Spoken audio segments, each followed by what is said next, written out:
Hello friends, welcome to my channel. आज हम रुपी crash के बारे में जानेंगे और अगर ये वीडियो आपको पसंद आए तो इसे शेयर और सब्सक्राइब जरूर करेंगे। अब रुपी क्रैश क्या होता है?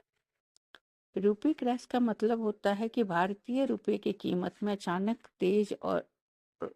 तेज गिरावट हो जाती है, खास करके अमेरिकी डॉलर के मुकाबले में।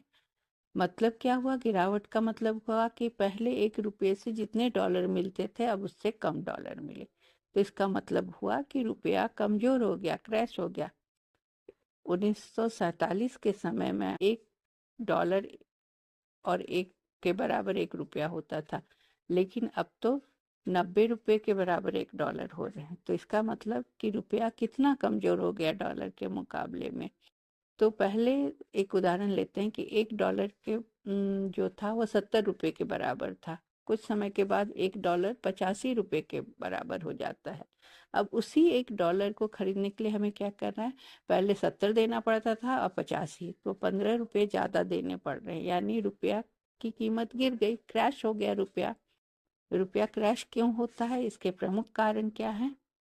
पहला तो डॉलर की मांग ज़्यादा होती है। आयात ज़्यादा होने से भी डॉलर की मांग होती है, क्योंकि आयात में हमें हमारे रुपये को नहीं स्वीकारा जाता, हमें डॉलर में पेमेंट करना होता है।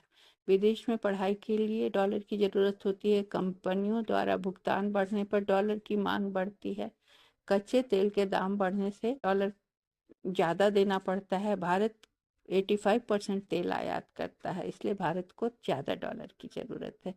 तो रुपया कमज़ोर होता जा रहा है। विदेशी निवेशकों का पैसा भारत से जब बाहर निकलने लगता है, FII या FPI मार्केट से जब पैसा निकालते हैं फॉरेन इन्वेस्टर्स और रुपये बेचते हैं, तो रुपये का मूल्य गिरता है।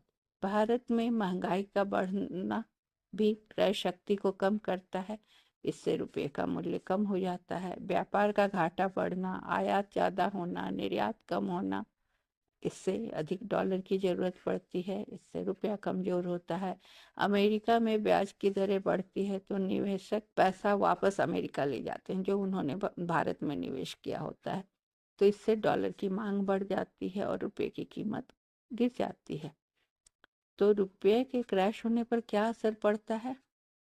आयात महंगे हो जाते हैं, उसमें तेल, इलेक्ट्रॉनिक्स, मशीनें जिनका भारत मुख्य रूप से आयात करता है, ये महंगे हो जाते हैं। और निर्यात विदेशों के लिए सस्ते हो जाते हैं, क्योंकि उन्हें कम डॉलर में भारत के सामान मिल जाते हैं। निर्यातकों को फायदा होता है। विदेश